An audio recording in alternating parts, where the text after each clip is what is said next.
Il était une fois dans un village au cœur de la savane africaine, une femme nommée Nabalissa. Belle comme l'éclat de la lune, intelligente comme le vent qui connaît toutes les routes, elle faisait tourner la tête de tous les hommes. Mais ce qui étonnait les anciens, c'est que Nabalissa avait plusieurs maris. Chaque mari croyait être l'unique. Chacun se vantait d'être celui qu'elle avait choisi pour l'éternité. Le premier, Kiboko, était chanceur. Le deuxième, Mwango, était cultivateur. Le troisième, Sefou, était forgeron. Le quatrième, Kanza, était grillon. Et d'autres encore. Nabalissa avait une ruse incroyable.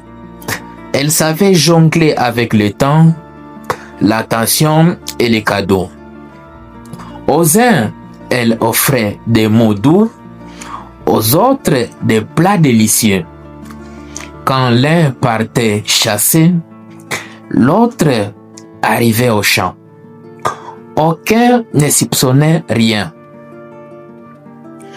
Un jour, le vent de la jalousie souffla. Le chasseur, Kiboko, rêvait plutôt de la forêt. À sa grande surprise, il trouva la hutte de Nabalissa illuminée. Mais il entendit la voix d'un autre homme à l'intérieur. Il se cacha derrière un arbre et observa. Ce soir-là, il comprit qu'il n'était pas seul dans le cœur de Nabalissa. Mais plutôt que provoquer un scandale, Kiboko décida de se taire car son amour pour elle était plus fort que son orgueil.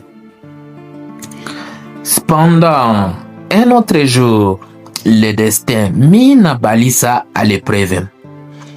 Lors d'une grande fête au village, tous ses maris, chacun ignora l'existence des autres, décidèrent d'apporter un cadeau spécial à la femme de leur vie. Kiboko offrit une peau de lion, Mwango apportant